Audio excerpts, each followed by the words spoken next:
Halo teman-teman, sebelumnya apa sih yang kalian pikirkan mengenai stroke?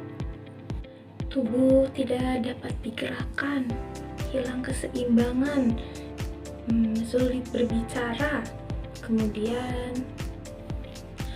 kelumpuhan pada anggota tubuh secara mendadak, kemudian dapat menyebabkan kematian. Oleh karena itu, ketika teman-teman melihat pasien stroke atau pasien dengan gejala stroke, teman-teman harus membawanya langsung ke rumah sakit. Karena sebagian besar pasien stroke itu datang terlambat ke rumah sakit, dan sehingga pasien tersebut ini kehilangan jam-jam pertamanya atau biasa yang disebut golden time atau waktu emas. Nah, pada waktu emas tersebut, waktu yang pas dan tepat untuk melakukan penanganan stroke karena dapat mengurangi resiko kecacatan dan juga kematian akibat stroke. Seperti itu, teman-teman. Stroke merupakan penyebab kematian utama di Indonesia pada tahun 2019 dengan angka kematian sebanyak 19,42% menurut data Institute for Health Metrics and Evaluation. Menurut data survei Kesehatan Indonesia pada tahun 2023, prevalensi stroke di Indonesia ini mencapai 8,3 per 1000 penduduk. Jadi apa sih stroke itu? Stroke itu merupakan gangguan otak yang terjadi akibat penyumbatan pembuluh darah di otak. Maka otak itu akan kekurangan darah sehingga menyebabkan jaringan otak mati, atau jika tekanan darah terlalu tinggi akan mengakibatkan pembuluh darah pecah. Lalu, mengapa sih stroke itu dapat terjadi? Apa yang menyebabkan stroke tersebut? Berikut merupakan beberapa penyebab stroke yang saya akan jelaskan.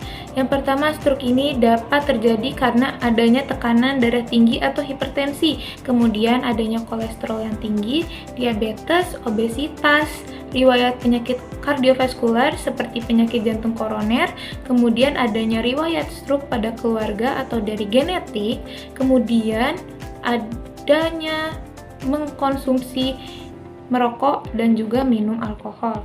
Lalu bagaimana sih kita mengetahui ciri-ciri orang yang terkena stroke? Ciri-ciri orang yang terkena stroke ini kita dapat mengetahuinya dengan cara melihat segera ke RS. Segera ke RS ini merupakan singkatan dari SE, yaitu senyum tidak simetris, G yaitu gerak separuh tubuh tiba-tiba melemah, R yaitu bicara tidak jelas atau pelo, kemudian K yaitu kebas atau kesemutan seluruh tubuh, kemudian ada R yaitu rabun atau pandangan tidak jelas atau kabur secara tiba-tiba, kemudian yang terakhir ada S yaitu sakit kepalanya terasa hebat, sakit kepala yang hebat. Seperti itu, teman-teman. Lalu, bagaimana sih cara mencegah dan menangani stroke? Berikut merupakan video pencegahan dan juga penanganan stroke. Disimak baik-baik ya, teman-teman. Rutin olahraga seperti aerobik atau jogging kurang lebih 30 menit setiap hari, makan makanan bergizi yang membantu menurunkan kolesterol seperti gandum, jagung, kedelai, susu, ikan, dan buah-buahan. Menambah asupan kalium dengan mengkonsumsi pisang dan mengurangi natrium seperti garam dan MSG. Hindari merokok, mengendalikan stres dengan berpikir positif, dan istirahat yang cukup, tidur 6-8 jam. Dan cek kesehatan secara berkala seperti cek gula, kolesterol, dan tekanan darah.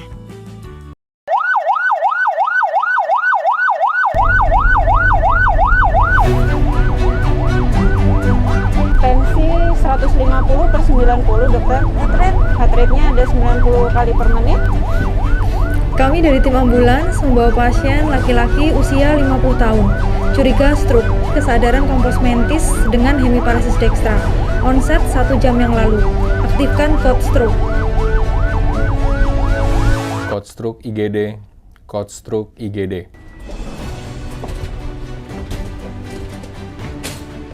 Dok, pasien ada riwayat hipertensi. Pak, angkat tangan kanannya 10 detik.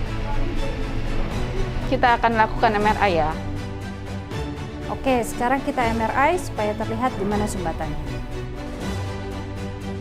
Jadi dari jenis struknya, Bapak membutuhkan tindakan neurointervensi. Halo tim neurointervensi. Ya, dok. Saat ini kita sedang ada kasus stroke yang membutuhkan tindakan segera.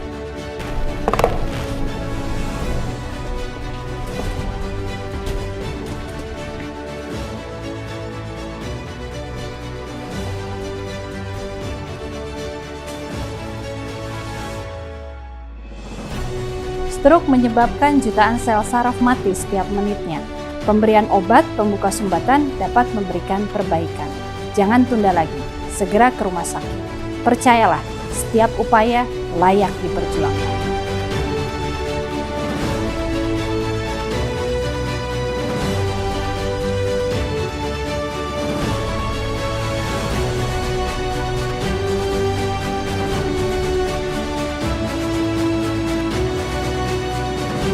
Jika ada pasien sudah terkena stroke, maka diberi obat-obatan seperti obat antiplatelet atau obat antikoagulan. Obat tersebut ini merupakan obat pengencer darah.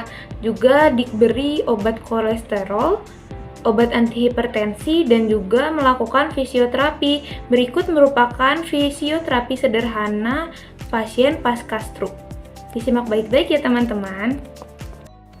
Latihan rentang gerak ini atau ROM dilakukan pada pasien yang memiliki kelemahan otot, dan tujuannya adalah supaya tidak terjadi kekakuan otot serta pasien tidak mengalami atrofi.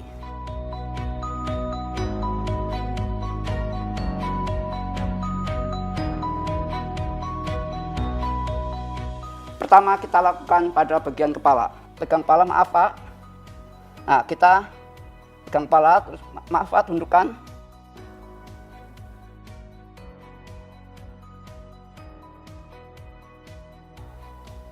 Kita kembalikan ke posisi semula.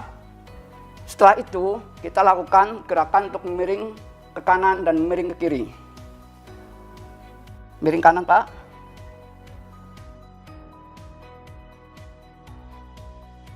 Posisi semula, miring kiri, Pak.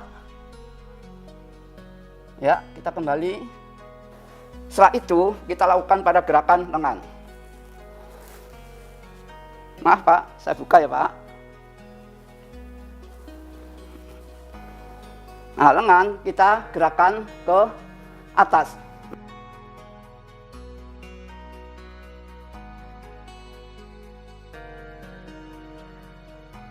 Setelah itu kita lakukan latihan pada lengan ini keluar. Ya.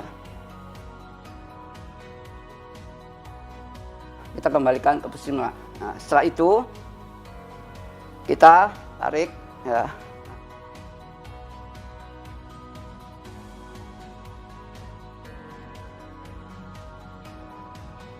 Berikutnya adalah kita melakukan gerakan pada siku.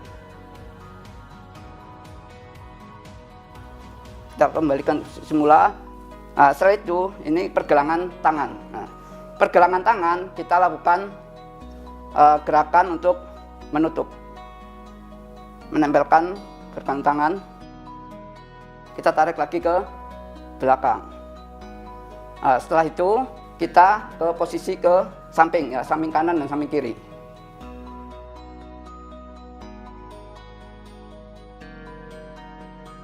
Setelah itu kita lakukan pada gerakan ibu jari dan jari-jari. Coba jari-jarinya kita lebarkan.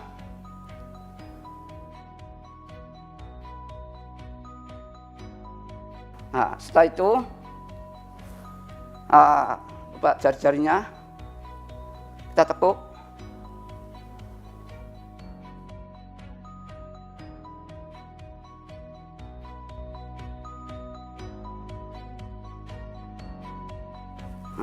Ibu jarinya juga demikian. Ibu jarinya kita lebarkan, setelah itu kita tutup.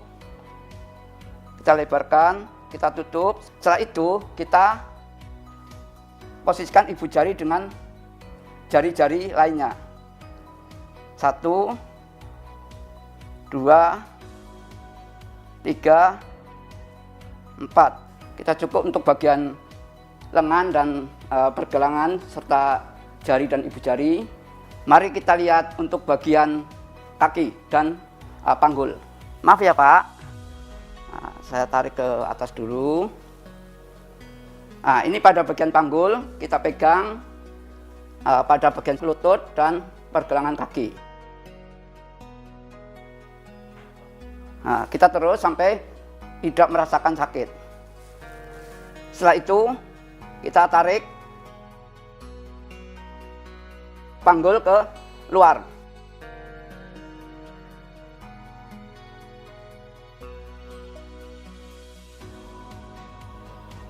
Kita kembalikan ke posisi semula. Setelah itu kita putar panggul. Kita putar ke luar. Kita kembalikan dan kita putar ke kiri. Nah, berikutnya kita lakukan latihan pada lutut. Nah, kita coba tekuk. Nah, kita luruskan lagi. Setelah itu kita lakukan pada persendian, sendi kaki. Ya, kita tarik persendian jauh mungkin, kita tarik. Setelah itu kita luruskan lagi. Setelah itu kita putar persendian ke dalam dan keluar. Kita keluar dulu.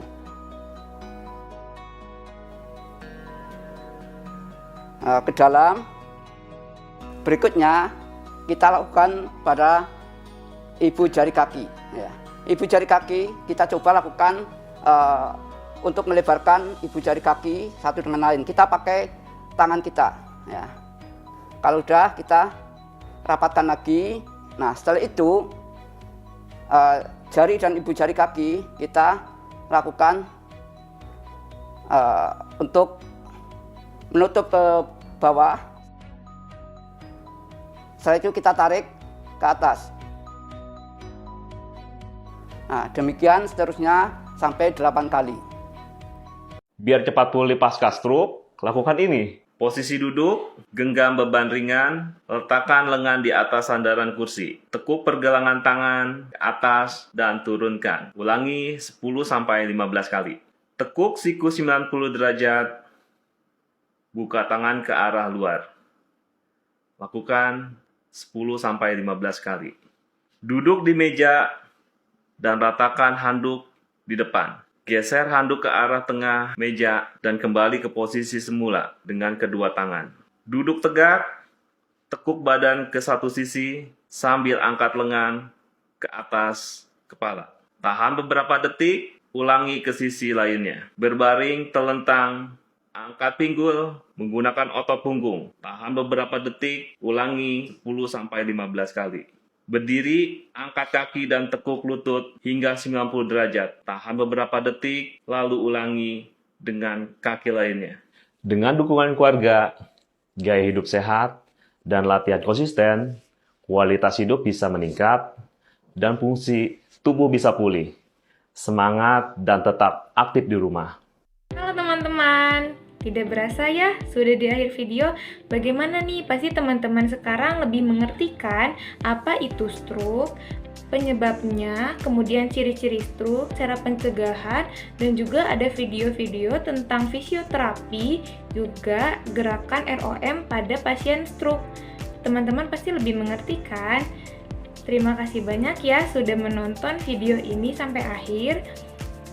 Sekian, terima kasih. Salam sehat.